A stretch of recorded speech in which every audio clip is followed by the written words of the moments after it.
What's going on, everybody? Average Arcader here. Sorry for the huge delay in content. There's been a lot going on in my personal life that I had to handle. Some people know, some people don't know, but it was just a lot. I got sick. My wife got sick, as well as some other things that happened. So we were down for quite a bit, but I'm finally back on my feet and ready to get back to making content. So just wanted to let you guys know, give you guys a little heads up of what was going on, as well as what I'm planning to get back to here. First things first, I want to get back to covering Syclone Studios' Transformers game, and I want to finish my giveaways with that, as well as I have been fortunate enough that Game Mode 1 contacted me and gave me some codes for their new Avatar game as well, and told me they wanted me to play it. So I'm going to be starting a playthrough of that, finishing my playthrough, in between finishing my playthrough of Terminator. Why did I say Terminator? Not Terminator, but finishing my playthrough of the Transformers game. And today, on this video, I will be doing the interview that I gave with Syclone Studios. Before I get to that, I just wanted to say thank you to all my channel supporters, my channel members, Elijah, M4 Penguin, Louise Bain. Thank you guys for, staying with me, as well as my other people who haven't become members, who've been leaving comments in my videos asking me how I'm doing because I haven't been uploading. Thank you guys. I can't list all your names here because it was a lot of you, and I just want to appreciate it. I did see them, even though I didn't get a chance to respond. I did actually see them, and I do truly appreciate that. All right, guys, so make sure to stay tuned. Also wanted to announce that I will be starting to cover indie games on the channel as well, so look forward to that. Basically, I'm going to start a segment that's just the basic indie games that I feel that you guys should play or check out. I'll start out mainly trying to find really good ones, or at least ones I think are good. And then maybe I'll also start breaking down some of the ones I'm not that fond of too. But I think I wanted to start out by finding really good indie games, because I think that's where if you want to find a really good game that is catered around you just simply enjoying it, you got to go to the indie. I've been saying that for a long time. Indie studios, Minecraft Marketplace is made up of indie studios, and you find really good content in there now. So I'm going to start widening out, not just covering the indie games in the marketplace, but going to Steam and going to the different marketplaces on the PlayStation and Xbox and find indie games for you guys to check out. So make sure to stay tuned for that too if you are an indie game player. All right, guys. Thank you for listening to my announcements and me just giving you guys a little update of what's going on. Now you can enjoy the awesome interview I did with the awesome people over at Syclone Studios. Now, before we get started, I've been asked to let you guys know we are playing on a dev version of the game. So although it has everything set up how they have it set up now, there are a few things that are going to pop up, like little pieces of data, little things of information that are going to pop up from time to time. This is the dev version, so that's why they are there. They are not going to be there. You'll see us playing when we start playing the game. You'll see some numbers and some wording pop up in the corner or in the middle of the screen. Sometimes that's just for them. That's just how it is. We didn't even realize it was happening until after the interview was done. Just ignore those. It's anything important. It's not on the final product. It's not an error or glitch you have to worry about. I told them I'd make sure to let you guys know that to explain why those things pop up when we actually start playing the game. All right, guys, please enjoy the interview and make sure to stay tuned for the rest of the content now that I'm finally back to covering these games. All right, guys. Well, I would say Average Arcader out like I normally would, but it's not out. We're just starting the video finally. But thank you for listening. What's going on, everybody? Average Arcader here, and today I have the privilege of once again being joined by the awesome people over at Syclone Studios who made this awesome game, Minecraft Transformers. So, before we get started, why don't you guys go ahead and introduce yourselves? We only have 2 Autobots, but we have 3 devs with us. So, one of them is off camera, but he is still here. So, go ahead and introduce yourselves. Hey everybody, good to be here. I apologise, I'm a little under the weather, so if I'm a bit croaky, just bear with me. But I'm Simon, I'm creative and game director. I wear a number of other hats in the team on all sorts of areas, modelling and art and audio and level design. But yeah, that's me. I'll go next. Hey, I am Ben. I'm lead developer with Syclone and some technical positions as well, I suppose. Do some cool audio as well. I'm Dean. I'm project manager, and I've also done some devy stuff and level design, game design, all of that. Okay. Well, like I always do, I just want to thank you guys for taking the time to come on the show so that we can have this interview. I really appreciate awesome. it. Yeah, thanks for having us. Yeah, thanks for having us. Great to be here. No problems. I will try not to take up too much of your time. Yeah, it's all good. We've been looking forward to it. So, first things first, for very advanced games like this, I always like to ask, how long did it take you guys to put all this together? We had a bit of a tight window on this because when it was offered to us, it was very much that it would. We wanted to try and hit the movie release for Transformers 1. So we actually got this squeezed out in 6 months, which was a push, but we did it. Now, 6 months, that's a really good time for a project as complex as this. Did you guys run into any type of difficulties while trying to do that? Lots, yeah. Quite a few technical challenges. We like to push the boundaries, as you can probably just generally see from how it is, and then the overall content. So yeah, definitely some technical challenges. Trying to work out things because how to use cameras and make custom cameras, because Minecraft doesn't have a released full sort of camera system yet, so had to work some magic and trickery on that, and also exploring really, which was really exciting, and we wanted it because it showed off the Transformers so much more, was that third person viewpoint. Yes, I mean, definitely a challenge. I mean, Minecraft has come a long way from the beginning of the marketplace and the tool set that they've given you guys. I remember when I first started interviewing devs a long time ago, and the things they'd have to do just to get a simple, animation to work. You would see a simple jump or a simple change, but there's like 50 million things being changed. Lots of hacky stuff to try and make things work. I mean, we still have to hack things in various places, but yeah, the engine's evolved quite a significant amount, and it's more of a kind of like a game engine now, which is why we're able to do things like you see in Transformers. The Microsoft team are continuing to evolve it, continuing to add further functionality and features, and we're going to continue to use them and push them. Sometimes a bit too much, but yeah. One of the things we're really proud of with this is we've got it running across multiple devices in a pretty stable fashion. Yes.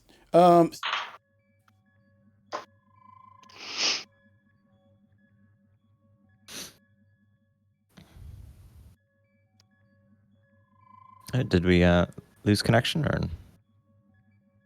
Oh, I think we lost voice. We may have.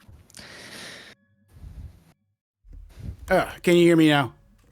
Oh, you're back. Hey. You're Yeah, back. sorry about that. Cat jumped on the microphone again. It was a cat. Brilliant.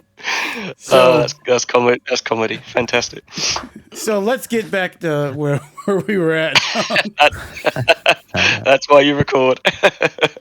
So, Transformers. Um, What was this an idea that you guys wanted to do, or were you approached?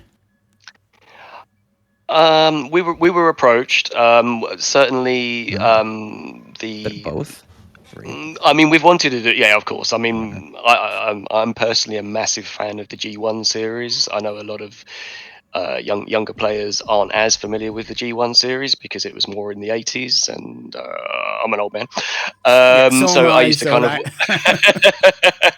so I used to watch it when I was at school, and I think like Dean wasn't that up with Transformers now, and he's now become a bit of a fan. Mm-hmm. I didn't know anything about Transformers. I knew who Optimus Prime was before I started this project. That's about And it. now you're an encyclopedia. Yeah. So, yeah, so I I mean, would say the an same. interest in Yeah. it, yes. I mean, the minute that it was talked about when Microsoft discussed it, they kind of came to us with that they had the license, and they thought we would just be a perfect fit for it because of the mech project that we did. Yes, the mech battle one. That I got the privilege of being able to play through that. I think I interviewed somebody on that one too, if I remember correctly. If I didn't, I know I did a live stream of it with someone. I think I think you may have with Hugh. yeah, it might have been Hugh. Hugh and Spicy. Yes, I think I actually lost my voice that day and couldn't do it. There we go. Yeah, I was ill again. Yes, I think you did, and you also doing that running. You did that running stream, or oh, who was it? Magical Magical Berry. Berry. Magical Berry. Yes, yeah, that was right. You guys were playing it together. So yeah, that was another good one. Yeah, I really love that one. So that kind of it was the inspiration pretty much behind a lot of what you did here. It was definitely something that we could build on, but I mean the engine. I mean, Ben, you can go over this much more than I can, like how the engine's evolved. Oh, definitely. I mean, conceptually, I think we you know we've done a shooter, so we kind of had a sort of similar direction with Transformers. I mean, technically speaking, the engine, yes, is vastly improved at this point, and I think that shows in just how this plays versus something that played amazingly for sure, mech, but it's definitely a totally different experience, I think. There's a lot more refinement in the mechanics in this because of like scripting is a huge thing in Bedrock Engine now. It allows you to do so much, and you can it allows you to just to bring a lot more robust and stronger game mechanics to the table. And also, you know, when you're sort of trying to push the boundaries on what the engine can do and things, you kind of find things out as you're going along, and sometimes they're like kind of like happy accidents, and you know they end up staying in, and we find a really cool way of doing something, and we're like, great, no, that works, let's go with that. It definitely, like you said, it definitely feels the flow of the movement of the characters feel way better in this one than in mech battles. Not that mech battles felt bad. It definitely just feels like the characters Yeah, Yeah. just Yeah. flow. it should do. Yeah, Yeah, it's not as choppy as it was. Like you can definitely yeah, feel the yeah. momentum of the characters as they move, like as you transform into the car and or a vehicle, and you know you're moving through the level. It definitely feels a whole lot better. Yeah, I mean that was one of the things that That's we great to really hear. had to nail down, and yeah, of course, yeah, thank you. I mean, Mm. we've read a lot of comments about like it feels like it, you know, completely feels like its own sort of game, and yeah, no, we're really proud of what we've accomplished. Um, but that the you know the biggest thing that we wanted to try and get was to capture that action sequence of being a robot and then being a car, and giving the player a fairly seamless way of converting and transforming back and forth. And that was definitely a technical challenge, and then there's a lot of animation involved as well that has to be you know, queued up at certain stages to make it look smooth and blend in and all that. So, what were the ideas behind finalizing what characters we get to play as? That was a tricky one because there's so many good Yes. Transformers, and we're getting so many players saying, "I want to play as, I want to play as," and we're like, yeah, it was hard because at the end of the day, we left it with Hasbro to make the final call. There was actually, instead of Alita, we were going to have RC, who's quietly sitting in the corner Yeah. typing away on that big screen. So we didn't want to just like lose her model entirely. Because So we put it. the very first one I recognized was RC, and that's like I said that in my video, my first Let's Play. I'm like, wait, where's Yep. RC Yep. at? So I'm like, shouldn't Yeah, she be here? yeah. So she was going to be, she was absolutely going to be a main character. And then I think what was happening was Paramount were pushing quite a bit with Transformers One, the new Alita character, and they were. I think it was also Mirage as well in Transformers One. They were trying to give them a new lease of life and bring them back to as popular as like some of the other characters and things. So Hasbro turned around and said, could you swap over to Alita? So we did, but yeah, we've left with RC's busy in the corner, sort of tapping away. We'd like to be able to bring her back in some other way at some point. We definitely have the scope and the ability to bring new characters into it. We would like to do that. So don't look at it as this is just like cut and shut. This is all we're going to do. There's a chance we could get maybe another update or an extended, expansion maybe. Yeah, we've got some plans to do some further drops. We're really pleased with how it's been received by the players and also the Transformers fans as well. It's gone down so well with the Transformers fans. Transformers games have always done well, especially if they capture the characters well. I know it brought me back. I haven't played any of the really recent Transformer games, but a long time ago, I was really heavily into the series Transformers War for Cybertron, which I felt That's an awesome game. this matched up with almost perfectly. Yeah, it's War for Cybertron was one of my favorite Transformers games. It's a huge fan favorite. Everyone's asking for a remaster. It had some great stuff. But we wanted to kind of the goal was to capture the essence of G1, and also when we were talking when they first brought Transformers to us, we weren't quite sure what sort of Transformers franchise they were bringing to the table. It could have been the more Michael Bay, the movie based one, which is way more complicated and more detailed looking, but it was the perfect marriage to bring to Minecraft was the G1 series, because they're much more chunky, and although we've got some reasonably detailed models, we still wanted to keep them quite quite close to the originals in G1, but still have that sort of chunkiness. On the whole, it looks to have gone down well. I mean, if you watch my last video with Alita, the detail in her movements and everything, I think she kind of had the best movements out of everyone that you can play as, with the level of detail in her jumps and movements. So you're definitely right. She definitely has a lot. There's definitely a lot of detail that goes into this.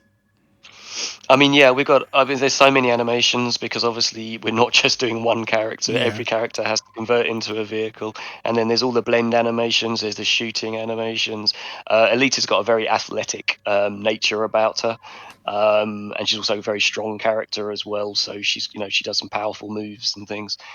And again, we wanted to try and pull some personality into each one as well, with like their special move is very much tied into who they are in the franchise. So it was great to see like Transformers fans turning around and seeing Optimus's energy axe, for example, having a play in it, in his melee. So Yeah, melee all the way down to the special move, which is a very good special move. I like doing. Yeah, and our lead animator absolutely knocked it out of the park. There were just some amazing animations. The transformations are complicated and went through many iterations and like clean up and things like that. And bearing in mind, it's not just transforming one way; it's also transforming the other way. And we didn't want it to just look incredibly simplistic. Back in the 80s, when they used to transform, they almost just used to just like fold down very quick, very simply, because that was the easiest way to animate them back in the 80s. Did I say 60s? Sorry, 80s. Yeah, so we wanted to do things where they're a little bit more athletic, the way they would like flip up on their hands and spin around, and yeah, we put some pressure on the animation team. Well, they knocked it out of the park because I wanted to make sure during the Let's Play that I tested all the different movabilities that you can get. And I was at first actually surprised because I kind of thought that all the special abilities would just be a simple wave clearing attack, and they'd all kind of do the same thing. And it was actually a very nice surprise to see just how detailed and different they are. Ben, do you want to go over some of the technical the challenges that we had to get these things animating, because not an easy task. Without, of course, giving away our trade secrets, but you know what I mean. Well, I mean, it goes without saying, turning one model into another it's difficult. I think the most, the hardest task was actually creating the animations. But I mean, technically speaking, of course, trying to get everything blending smoothly, I suppose, one animation to the next. I don't think everything's perfect, but it's. I mean, think the most that important thing clunkiness is that it works, though, doesn't feels smooth. it? I Yeah, think the yeah. most important thing is that it feels good to transform while you're playing and while you're, I guess, getting through the levels and fighting Decepticons. And I feel like we've achieved that. Stuff like vehicle movement also, making sure that feels sort of responsive, which is not always really not always the easiest thing to achieve in Minecraft. Yeah, I think that's the ultimate thing that a lot of people forget. This is still all in Minecraft, and It is still Minecraft. Yeah, we also have to remember sometimes. and so that it's still all in Minecraft, which is an achievement within itself. On top of the fact that it's also a challenge, no matter. So a lot of people forget that when they're saying, "Oh, you need to do this, you need to do this." Like, well, guys, it's still all in Minecraft, and so Yeah, I mean, one of the things that we would really like to improve, and maybe once custom cameras are released properly, we can probably do an update along those lines. But we would like to try and get the aim down sight shooting just a little bit more smoother, a little bit more accurate in terms of its. It's a little floaty. We are limited. We are using, we're using sort of our own, tricks to have like custom camera system, and it's not like an actual game engine where you have all the sensitivity settings and you can have all the different there's so much adjustment you can do it's quite limited in what we can do. But I think for what we got, yes, the mobile players is a little bit more challenging, although we've seen some mobile players absolutely blitz it and just like play awesome. But it definitely it feels a little bit more easier, or maybe on like keyboard and mouse. You'll find with controller it's a little bit more sway, a little bit more sway. I think I heard you mention it when you were when you were playing. But yeah, within the limitations of what we got, we managed to get a pretty decent arcade action blaster. Definitely. So, getting back about the characters, what really brought them to life was the voice acting. Now, you guys do all your own voice acting, right? You have your own voice acting team? I mean, we bring people in who we need. So we contract in people who have we research, listen to a lot of voices. Dean, you can probably hit this. This was your domain. Yeah, cutscenes were sort of my baby, especially at the start. Yeah, I sat there and watched a lot of Transformers content, especially G1. Tried to go through the catalog of voice actors and find the people that I thought matched well. And then obviously it was a back and forth with the content producer at Hasbro to make sure that they also thought that the voices. Yeah, they were very picky. Yes, they were very picky. That was actually going to be another question I was going to ask you guys a little bit down the road. What was it like working with Hasbro? So Oh, Hasbro is great. The was people that we amazing. worked with at Hasbro, they were Yeah, really awesome, to work with. awesome guys. Yeah, we're looking forward to working with them again because they're just so cool to work with. That's good. That's good. It's sometimes it's hard to tell. I've heard up and down stories about working with bigger companies. I was very fortunate. Not that it was like bad, but it goes from up and down. Like some companies, it's do whatever you want. We don't care. Just make sure you mention this. And then there's some where it's no. You have a very here's the list of what we want you to do. Don't break from it at all. So it's I always ask that. I'm careful, but I always like to ask that because I'm curious always to say like, how does this company compare to this company? Did they give you a lot of freedom or were they very strict? I mean, they're very obviously it's a huge franchise, Transformers, and players and fans are very particular and picky on on certain things. We also I think it shows, and we've had a lot of feedback and a lot of comments everywhere saying that it's very authentic, and I know a lot of people have been comparing it to Devastation, which we did look at as some inspiration. I think it's pretty obvious that we looked at Devastation. Devastation was an absolutely amazing Transformers game, but it was unfortunately taken off the shelves due to some licensing issues. So unless you've got a hard copy version of it on Xbox or PC or whatever, you can't get it anymore. So we've actually been able to give people a bit of a look at. As it stands at the moment, this is the only authentic G1 experience in the marketplace, as in the whole gaming the gaming marketplace, not just Minecraft, which is a really cool thing in itself. And Hasbro are so thrilled with it. Out of all of their 40-year anniversary, they've been going on about this has been the thing that's excited the whole of Hasbro right into the upper management. They're just so proud of what it became and how we managed to encapsulate that the essence of G1 and bring it to life. And they're still kind of like trying to understand that it's in Minecraft. Yeah. I mean, like if you are someone like if you're not someone like me who saw the progression of the creations even from you guys, like if you look at some of the first stuff that you did, seeing that evolution as it comes, if you haven't witnessed it, you'd never be able to tell that this is a Minecraft game. Yeah. I mean, obviously, we want to keep, we want that to still have that Minecraft vibe, but we also do like to try and push things and give like a very immersive and accurate sort of experience. So the fact that when we discussed at the start, one of the things that we discussed quite a lot, and we went back and forth with Hasbro and Microsoft, was about what sort of detail level and what sort of look the Transformers could have, because they could be way more Minecrafty, they could be way more blocky.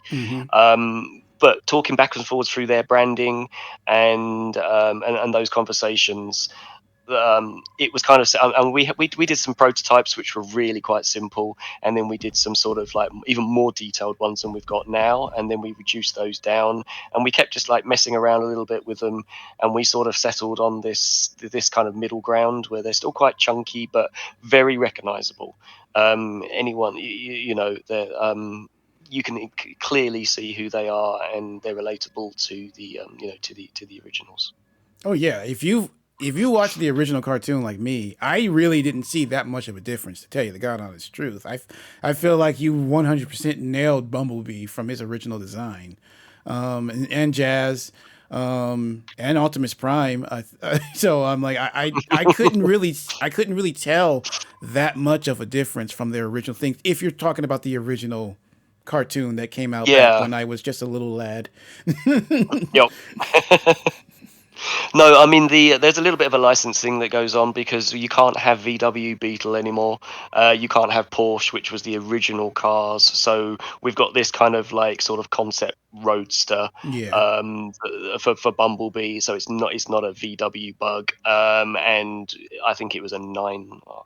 Fans are going to kill me. It's either a 924 or a 928. I can't remember what Jazz was, an older Porsche. So now he's using one of his later designs. Reveal the Shield, which was a later design in the franchise. But it's a really cool looking car, and and with our the vehicle mechanics that we've got, where they actually do conform to the terrain and tilt and lean and all that sort of thing. We really wanted to try and bring a lot of a dynamic movement and excitement in driving the vehicles, not just being being in robot form. Our latest update coming out, which you're actually playing on this build that you've got now, we actually have got a vehicle collision as well. We didn't get it out on the launch, but it should be coming out onto the marketplace in a few days' time. And now you can go and smack into things. Oh, cool. So you can go ramming into Decepticons and do pain. Okay. Because you do run into objects in the car and destroy them now. You just Yeah. I didn't even know. I didn't even notice that you because normally I would transform That's good. before. Once I saw the Decepticon, I would instantly transform back into the Autobot. So I actually never actually Yep. ran into one. So that's good. Didn't even Okay, notice. okay. I You can think you'll go- find it's pretty satisfying once we get into some gameplay. we were gonna get it out for launch, but we were just eking out a little bit more performance on it, and just making sure that it was playing well across multiple platforms. So yeah, it will be coming in an update shortly. As well as because it's quite funny when we started watching people play the game. So many people were avoiding obstacles because it was just like a natural thing of like avoiding a tree, Yep. avoiding a lamppost, and then they suddenly realised if they accidentally backed into it or they were in a fight, oh, all this stuff's blowing up around me, and it can actually cause carnage and damage. We did have more going on, but we did sort of like had to tame it down a bit for performance reasons. We wanted to make sure that it would play pretty well on things like Switch, which is a really difficult thing because it's such a low RAM platform, and it's got some other things that you got to do a lot of optimizing for. But on the whole, yeah, we still managed to. We feel we managed to keep in enough dynamic damage, but now you can also use your vehicle to like ram into the bad guys as well, not just static objects. Okay, well that'll be fun when we try that out later. But before we continue on with gameplay, I want to get back a little bit to sound and talk about the music. Now, I have a very long history on YouTube of music completely stabbing me in the back, and it was very, very, very, very, very nice to not have to worry about that in this play. Like, did you guys make the music yourselves? Do you want to take that one, Ben? Sure, yeah. We didn't compose the music in house. Nope. Actually, so the music that you hear throughout the campaign and within missions is from the G1 soundtrack, the original soundtrack. Yeah, it is the original. Yeah. It's a little bit modified. I went through and cut those tracks up to kind of make them fit better into the game, I suppose. But I think where you get the most exciting tracks is during the boss battles.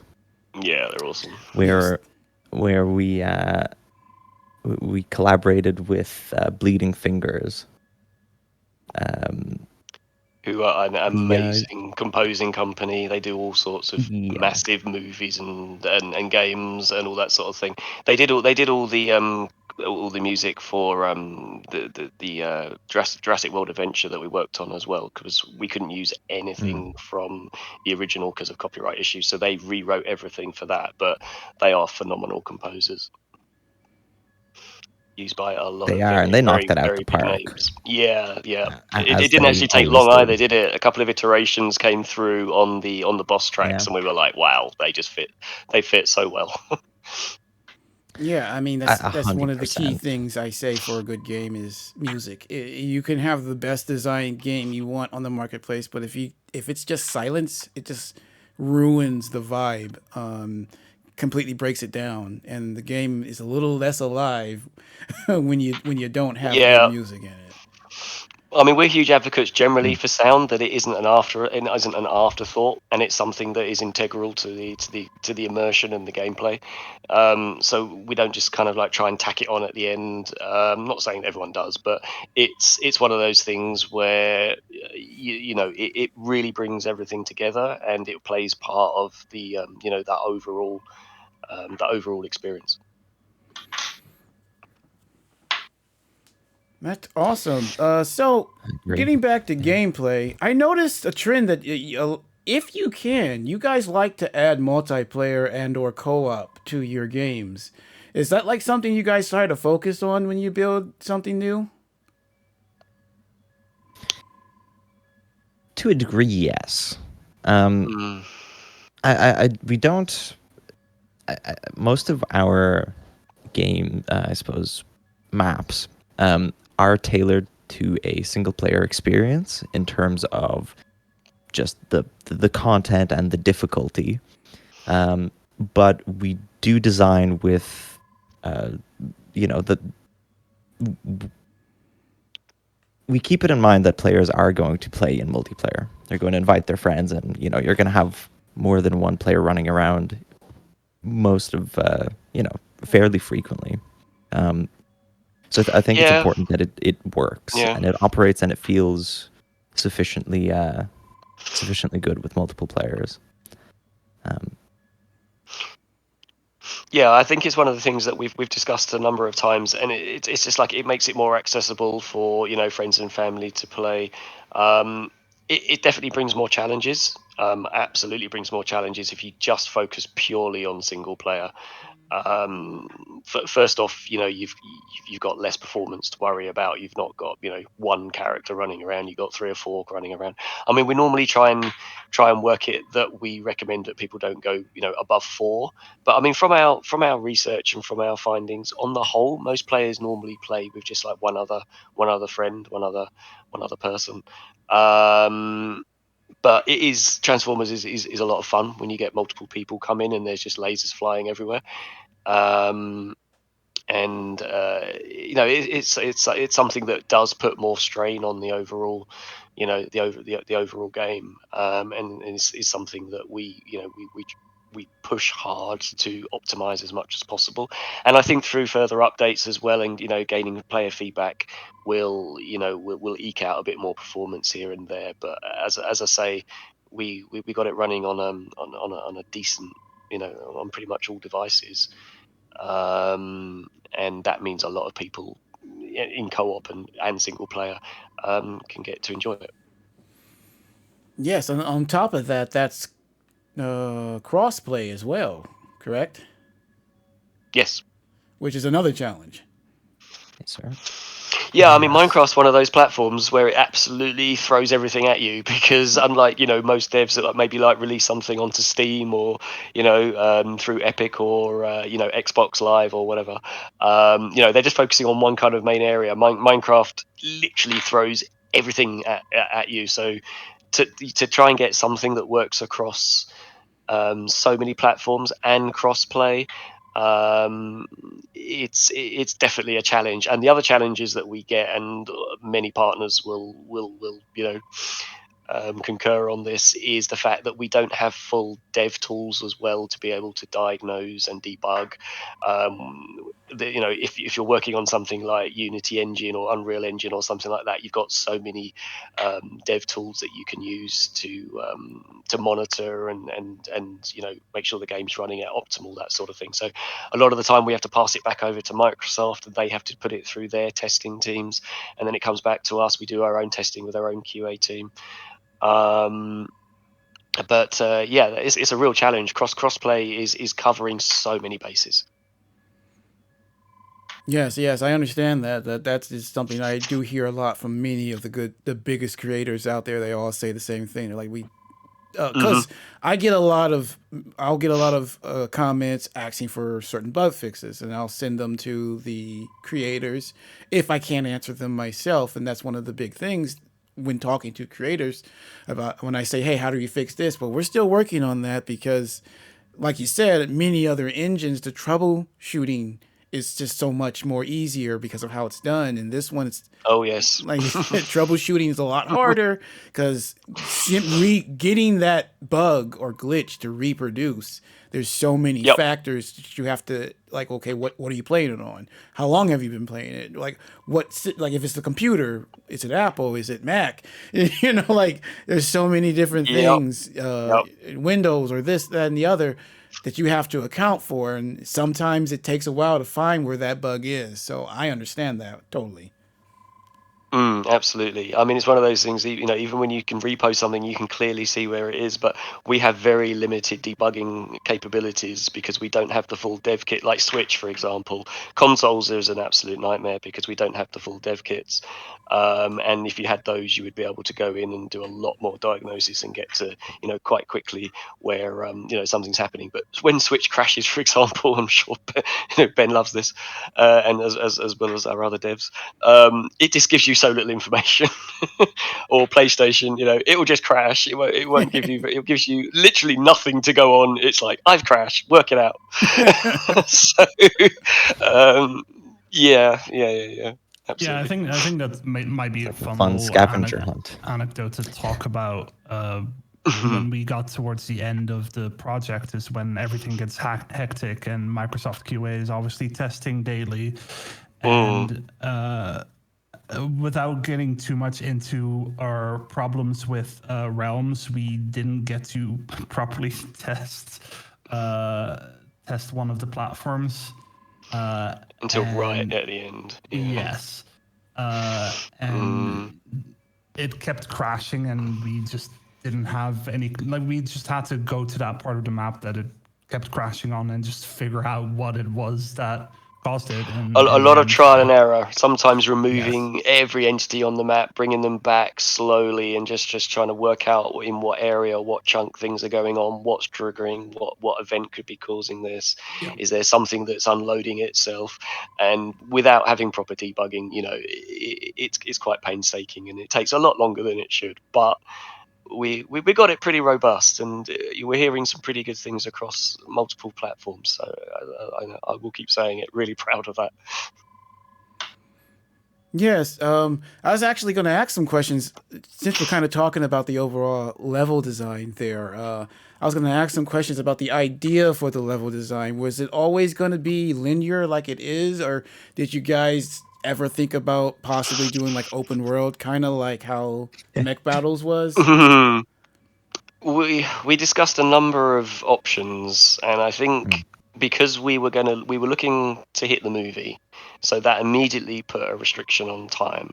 We couldn't even go over like an extra month. We had to hit, well, not just on the movie. We had to come in with a build that was ready to release a good amount of time beforehand. But we got close to the wire, as in a lot of crunch at the last in the last month. A lot of late nights, a lot of long days. Um, but yeah, it was. I, Um, I think with our experiences doing open world, also we, I think we were quite we realized that fairly interested in going linear. we felt like we needed a Yeah. break from open world. It's a huge scope to manage, and the Jurassic World Adventure had an insanely large world that actually did cause scope problems, and did cause delays and things like that. So we ended up releasing it a lot further down the line than we were originally planning for. So with this is why we looked at things like Devastation. We looked at other Transformers games. We even looked at the very popular Transformers on PlayStation 2. I think it was also called Transformers Armada, but that had a more of a linearity to it. And then when we were looking at Devastation, I mean, I've been a fan of Devastation. It's a great anime version of authentic G1 Transformers. It was one of a kind. So hearing people saying they've made Devastation 2 is just so awesome to hear in the comments. But yeah, that had a kind of a linear plus kind of aspect to it, where you could continue to replay levels. So we have gone with that linear plus. You can go and replay a level as much as you want. It does give a bit more room to replayability. Sorry. But it also just allowed us to manage scope. If we were going to be doing a city, for example, and it was more linear, we looked at like how what they went for in Devastation was they had a lot of it taking action on the ground plane, and then they kept a lot of the geometry around them, a lot of the environment quite tall and large, so you don't have to realize an entire city around you. You can kind of keep the player focused and detail the areas that are important, and then sometimes where they can see into certain areas, you can make it feel a little bit more expansive and all that sort of thing. And again, in the desert level, we kept it in these kind of like canyon runs. The desert came out so awesome. Our lead level design, Finn, did some amazing stuff on the interior, on the caverns, and we've got this great, going in and out of the from the outside to the inside of these big expansive caverns, and then all the atmosphere as well. So yeah, linear was a decision to make for scope, to make sure that we could get, we could hit a release that we really wanted to hit, which was with in time with the movie. I mean, it worked out. I haven't actually finished my playthrough at the making of this video. I haven't fully finished my playthrough, so it still got a huge amount of content there. So I think it worked out for the best. It's been a while since people focused on linear games design, and that's still just as fun as open world. Like everyone always focuses on open world, but it's like, you know what, linear level design works too. Like you can still build a robust game just off of that, like you guys did here. I think the key thing for us was to try and make that, it's just all focusing on the action. You're just so busy dealing with the Decepticons that are coming at you, and just how visceral it is and how dynamic it is, and we had there's some great particle effects going on, and sound, and all that sort of thing. So just wanted to capture that energy. I mean, if you watch any not the movies are crazy, but if you watch a lot of the old G1 cartoons and things like that, again, it's there's great energy, and there's just all the pew pews going off and explosions and things. But the other thing that we wanted to capture as well, which was really important, and again, I'm really proud of how the team, we went through a number of iterations how we were going to do it, was how we were going to do the storytelling and the cutscenes. And we came up with a few ideas of how we were going to do the storytelling, and I think the one that we settled on absolutely was the best one. I think everyone would probably agree to that. It just fitted into the game so well. Yeah, I would definitely say it did. It did fit into the game perfectly, almost, for sure. So, what was the idea behind? Because you have a very large variety of enemies. It's not just the simple, flyers or driving Decepticons. You actually have, it seems like as the levels go on, you introduce more. Now we're fighting drones and smaller little robots as we go on. Was that always part of the idea to slowly expand and Yeah, I will say now we absolutely did want more, but we have to balance it with performance as well. And there's such an amazing lineup of so many Transformers. It's just crazy. Like just on the bad guy side and on the Decepticons, there's so many different ones that we could incorporate. We may even like pull a few extra ones in over time and just swap some out here and there, just to because we just think it would be great, but within the scope and within trying making sure that we could do something. Yeah, we did have to limit it to a point. So yeah, like a lot of games, you will see the same ones pop up every now and then. We always wanted to make sure that every time you reach a boss, it was a very unique encounter. The bosses are all very iconic. They have the moves and the personality as well, how they talk to you and all that sort of thing. And one of the things that was really important also was when you were fighting the bosses, we wanted to capture that thing where they almost like they just talk to you all the way through it. As you gradually whittle down their energy and they realize they're starting to lose, you can see that the way that they start talking to you changes, and they're like, how is this happening? How are you actually beating me? You cannot beat me. Oh, you've beaten me.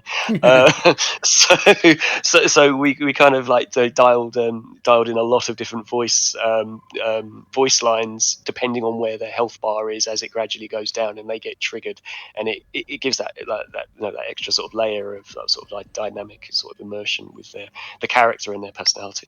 Yeah, and I say that paid off really well. I know when I got to the Soundwave boss fight, I was not expecting as much going on in that fight as there is. Not that was a bad thing. That's a good thing.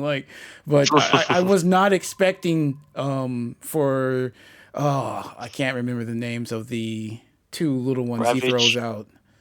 Ravage and Laserbeak. Yes, I was not expecting them to actually have that big of a role in the fight. Yeah. And it was the dynamics of the fight were a lot. I just kind of, not that I thought anything was, I knew the fight was going to be fun, but I didn't think the complexity would be there. I thought I would just be fighting him. Maybe they would pop out for 5 seconds, for like a special move, maybe. Like, I did not think they'd actually be something I'd have to contend with in the battle.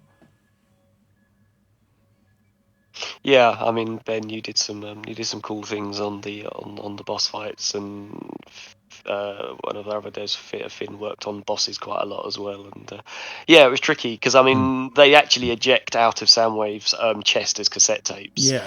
And that's a tricky thing in itself, trying to kind of capture that, how they sort of pop out, and then how you spawn them into the arena, and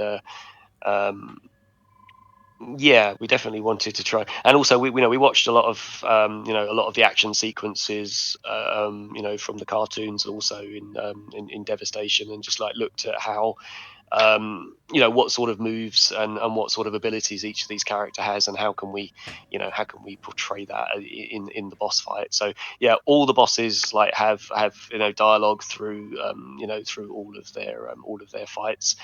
And some of it's a little bit of artistic license in some of how some of the effects that we use and things like that, just to kind of make it fun and actiony and gamey. But yeah, they're fairly close to how they are in the franchise. Very nice, very nice. So before we do some gameplay, I have a question for all of you guys. What is your favorite Transformer of all time? Oh. Well, Can't answer that. Everyone's going to say Bumblebee probably, but no. I'm Jazz all the way. I had to push hard. Well, not push that hard, but I said we've got to get Jazz in. Jazz was such a cool dude back in the day, and also the voice actor absolutely nailed his voice as well, which is great. But yeah, for me, Jazz. Wow. Well, for me, it would probably be a tie between Jazz and Bumblebee. I really couldn't choose between the two. I didn't grow up on watching the G1 series, so really I wasn't all that familiar until we started working on the DLC. So I don't know. Jazz is a cool cat, so it's hard, That's a good way to describe it. I'll say Bumblebee. I'll say Bumblebee. Final answer. Okay. Lastly, if it's just what's in our DLC, I'd probably go for Optimus. But watching some Transformers content over the course of this project, what's the dinosaur called? Grimlock? Oh, Grimlock. Yeah, Grimlock. I think he's pretty fun. Yeah, I saw some calls for people for us to add Grimlock. The problem with Grimlock is because he's a dinosaur, his control system and input and everything is going to be a bit of a challenge. But yeah, never say never. We definitely want to bring some other characters in at some point. Also, just to drop, because we've had like such an amazing response with Transformers, and we were listening to what players are saying and things. We are going to be dropping some extra skins in some upcoming updates as well. So there will be some G1 skins coming. Awesome. Mine, if I'm limited to this DLC, it's definitely Optimus Prime. If it was for spread out to the whole entire lexicon of Transformers, it would take a while. I'm not 100% on everything, but I did follow the original series. I followed the Beast Wars series, so I've got a lot of favorites in that as well. So that would definitely be a hard decision on that one. But if we were limiting it just to the DLC, Optimus Prime is definitely my favorite. Awesome. I mean, we were looking at things like if we could get Wheeljack in and stuff like that. So obviously Wheeljack is in as an NPC. The build that you're playing is a slightly updated build, and Wheeljack's table you will see as you play now is actually active, and he is where you collect hidden artworks throughout the world. We've added this as a bit of an extra. It was something that we weren't going to add, and we've decided that we were going to bring it back in. So there's a bunch of really cool little custom artworks dotted around each of the levels. Whenever you find one, if you want to sort of view them all in like a little gallery, you can go and click on Wheeljack, and his UI will pop up, and you can see what you've found in the world. Oh, that's cool. That's actually something I said in one of my videos. I'm like, this would really be awesome if there were some collectibles. And that's actually pretty cool. Okay. Ask and these shall receive. That's pretty good. So let's get a little gameplay in. I'm really anxious to hit things with the car version. Yeah, you guys go for it. I'll as I say, I'm feeling a bit under the weather, so my eyes are struggling a little bit, but I can do some commentary. No problem. But yeah, I mean, even 3 players, it makes such a difference to the dynamic when you've got like battles going on and things. Obviously, it does make things a little bit easier in certain areas, but still very fun. If you've got a buddy to kind of back you up, you might notice there's a little difference to the loading screen. Yeah, there's a little bumblebee on the side. There's a little bumblebee on the side. Ben was like, I want to add my bumblebee to the loading screen. I was like, yep, go for it. Complete the mission objectives. An extraction truck will pick you up when the mission is successful.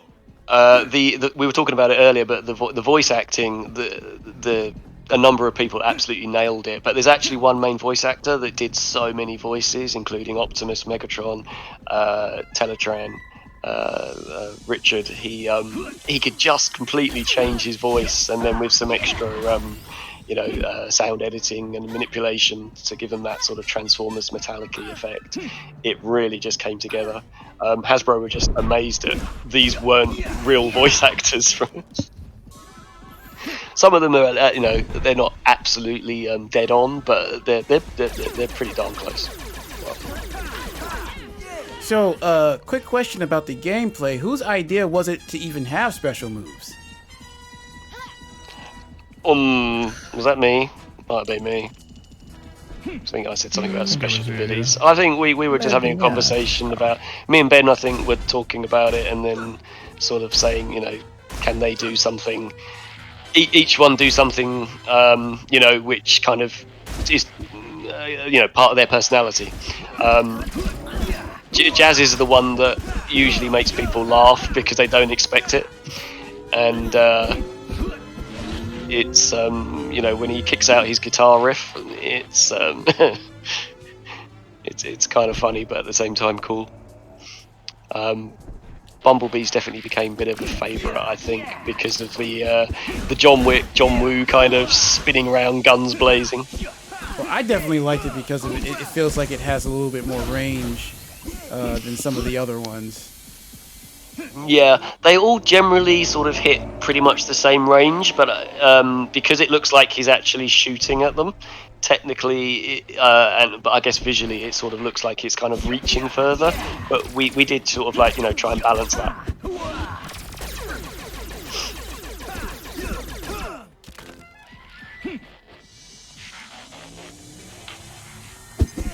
So linking up all the different sound effects, that had to have been a challenge as well, right?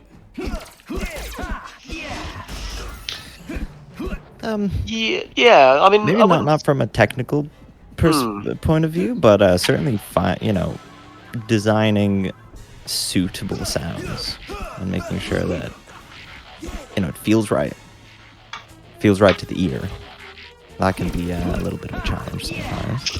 I think we also realised when we had a good amount of sounds done, we realised just how many more we needed, and that to really kind of capture the energy and everything. There was a lot more sound that we needed to bring in. So, and also it's trying to find the right sounds as well. You'll be amazed how many times you can listen to a laser and think, oh yeah, that works. And then after a while, it's like, that's really grating on me. That laser's, let's change it. And so a number of sounds have been changed several times. We also wanted to try and hit that retro feel as well. The lasers back then weren't particularly amazing sci-fi laser sounds. They're very sort of traditional retro pew pew sounds. Kind of cartoony. Yeah, kind of cartoony. Yeah, exactly. So. Yeah, there's quite a lot of different sound effects being pulled in, ambience as well as spot effects. What was that, Ben? Sorry? Oh, I just got ambushed. I was gonna just gonna pull everyone's attention over to our first collectible. Which is oh yeah. If you want to go and grab that, Average. There it is. Nice. Sweet. So now there's little pieces like this scattered all over the different maps now. Yeah. And they're all kind of like little artworks that Hasbro signed off on, and there's some quite cool little like logos and motifs and things. Yeah. Mm.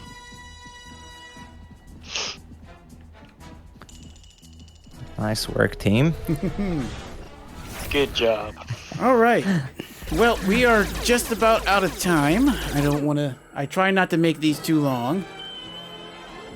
No problem. Sure. Yeah. So, hang on. Let's go ahead and watch this. Dean spent a lot of time on the camera movement in our cutscenes, and he did some great work on these. So he spent a lot of time messing around with the motion of the cutscenes and switching back and forth between characters and things. So you had a lot of fun with this, I think, Dean.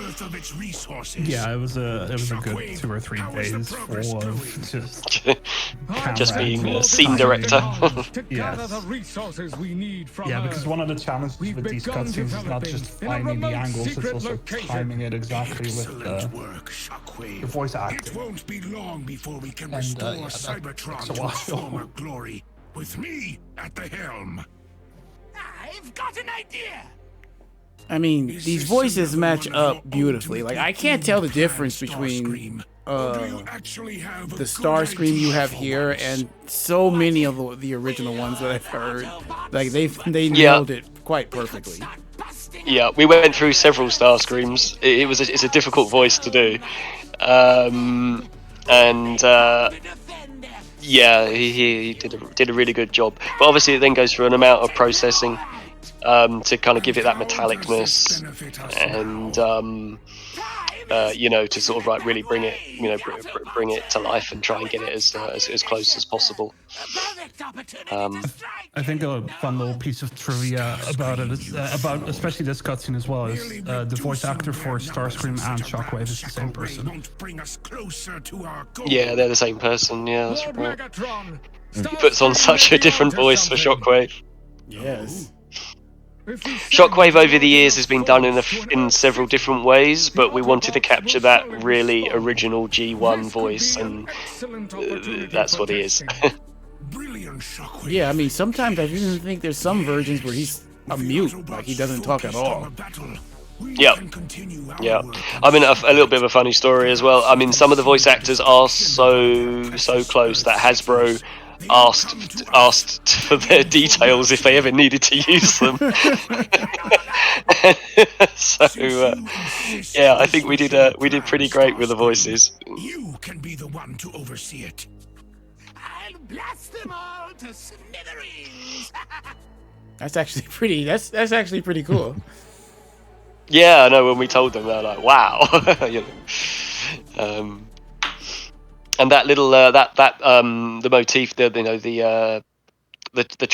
transition between the Autobot and the Decepticon, that's a very traditional G1 cartoon Yes. transition, but we've given it a modern twist because from branding, you don't have the old Decepticon badge, and the old Decepticon the Autobot and Decepticon badges have kind of been modernized now and much more simpler. So we still made sure we had the sound, we made sure that we had the animation and the movement. It's just that we updated it with some sort of more approved brand logos, but it still actually works really well, so it's a nice touch. Okay. Well, I'd like to thank you guys so much for coming on the channel again. Like, I really appreciate you taking the time to walk this all through me, and I truly appreciate it. Before we go, is there anything you guys would like to say or announce to the audience? We're seeing huge amounts of people saying, give us more Transformers, so we'll just say watch this space. Yeah, there's more to come. Awesome.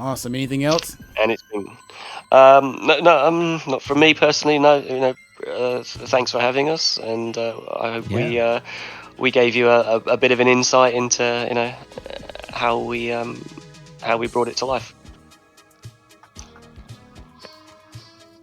Definitely. And you other two didn't have anything else you needed to say? I think Simon said everything I was thinking. No, yeah, it's great seeing the positive response. And people having fun. Sounds good. Well, guys, if you made it through the end of this very nice but long interview, please make sure to go and check out Syclone Studios. If you haven't picked this up already, their Transformers one, go ahead. And if not, while you're there, check their marketplace. They have a ton of cool stuff. If you've never heard of them, definitely go check them out. They've made a lot of really good games for the marketplace that you will truly enjoy. So, thanks again, you guys, for joining me. I'm Average Arcader. Average Arcader out.